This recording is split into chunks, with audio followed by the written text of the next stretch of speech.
So hello friends, welcome back to my channel Trading Bull. आज का हमारा topic of discussion है कि how to sell the Nifty in the money options on the day of expiry. हम में से बहुत सारे लोग ट्रेड करते हैं और हम निफ्टी, बैंक निफ्टी, फिन निफ्टी ऐसे इंस्ट्रूमेंट्स में हम ट्रेड करते हैं। तो हर किसी का मोटो होता है कि प्रॉफिट पाना है, चाहे वो ऑप्शन सेलर हो या ऑप्शन बायर हो। आज भी मैंने वही किया है। मैं ऑप्शन सेलर था और मैंने ऑप्शन सेल करके प्रॉफिट बनाया, लेकिन मैंने कैसे डिसाइड किया कि कौन से स्ट्राइक प्राइस का ऑप्शन मुझे सेल करना है और क्या प्राइस पे मुझे सेल करना है। तो आइए अब वो समझने की कोशिश करते हैं। इससे पहले कि हम वीडियो स्टार्ट करें, मैं आपको मेरा ट्रेडिंग का स्क्रीन दिखा रहा हूँ जहाँ पर मैंने 3 ट्रेड्स लिए थे। तो सबसे ऊपर वाले ट्रेड को हम समझने की कोशिश करते हैं कि बेसिकली निफ्टी जो है आज ओपन हुआ 19,125 के आसपास कहीं ये ओपन हो गया।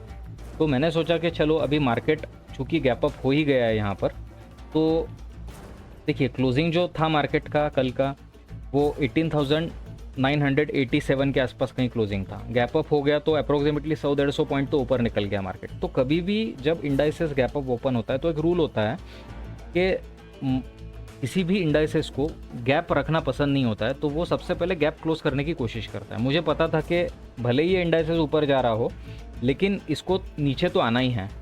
शॉर्ट टाइम फ्रेम की बात कर रहा हूँ यहाँ 5 मिनट की। तो यहाँ पर मेरा इंडाइसेस डायरेक्टली नीचे आ गया।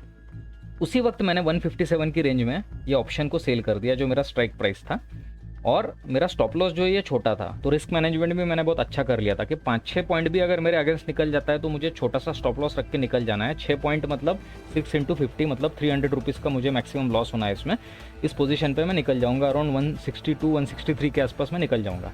और अगर मेरा प्रॉफिट होना है तो अप्रोक्सीमेटली मेरा 100 रुपीज़ तक का वैल्यू मैंने सेट करके रखा था। और आप यहाँ देखिए मैंने जो रिकवर किया है मेरा पोजीशन 104 रुपीज़ के आसपास मैंने रिकवर किया है। तो मुझे अच्छा खासा 50-55 पॉइंट के आसपास कहीं प्रॉफिट मिला है। और उस हिसाब से अगर देखा जाए तो मेरा 2600 रुपीज़ का प्रॉफिट यहाँ पर हो चुका है।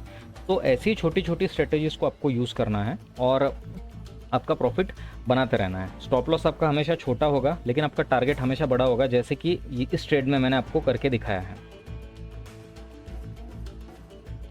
और अगेन आखिरी बात कि मैंने 19,000 का ही कॉल मैंने क्यों चूज़ किया सेल करने के लिए, उसका रीज़न ये है कि इन द मनी ऑप्शन होने के बाद जो ऑप्शन का प्रीमियम बढ़ता या घटता है वो फ्यूचर के वैल्यू के हिसाब से बढ़ता है। इसका मतलब आपको ऑप्शन में ट्रेड करना है लेकिन आप फ्यूचर के स्टाइल से उसका मूवमेंट एक्सपीरियंस कर सकते हो। दूसरी बात, फ्यूचर में अगर आप ट्रेड करते हो तो आपको अप्रोक्सीमेटली 190 रुपीज़ के आसपास टैक्सेस एंड चार्जेस पे करना होता है।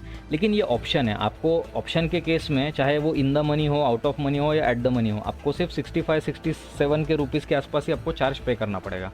तो यहाँ पर भी मैंने मेरा अप्रोक्सीमेटली 130-140 रुपीज़ मैंने बचा लिया हर ट्रेड में। अब आप अगर यहाँ देखोगे तो मैंने लगभग 3 से 4 ट्रेड यहाँ लिए हैं। ये 2 जो ट्रेड है एक लॉट में काम कर रहा हूँ मैं इसमें, और ये आखिरी वाले ट्रेड में मैंने 4 लॉट में काम किया था। लेकिन चूंकि मैं ऑप्शन में ट्रेड कर रहा हूँ तो मुझे हर ऑप्शन के ट्रेड के पीछे सिर्फ 60 रुपये के आसपास ही अमाउंट पे करना पड़ेगा। अगर ये शायद फ्यूचर होते तो फ्यूचर के केस में मुझे यहाँ पर 200, यहाँ पर 200 और यहाँ पर मैंने अगर 4 लॉट में काम किया है तो मोटा मोटी मुझे 600 के आसपास चार्ज पे करना पड़ता। तो सारे ट्रेड्स का अगर मैं कैलकुलेशन करता हूँ तो मुझे अप्रोक्सीमेटली 1000 रुपीज़ के आसपास चार्ज पे करना पड़ता था। लेकिन वैसा नहीं हुआ बिकॉज मैंने ऑप्शन में ट्रेड किया है और मुझे अप्रोक्सीमेटली सिर्फ 300-400 रुपीज़ के आसपास या चार्ज पड़ेगा। तो जितना भी मैं प्रॉफिट पा रहा हूँ, ज़्यादा से ज़्यादा पैसा मैं अपने साथ ले जा सकता हूँ, मुझे टैक्स के रूप में उसे नहीं पे करना है। तो ऐसी स्ट्रेटजीज़ है, आपको उस पर काम करना है, बने रहना है।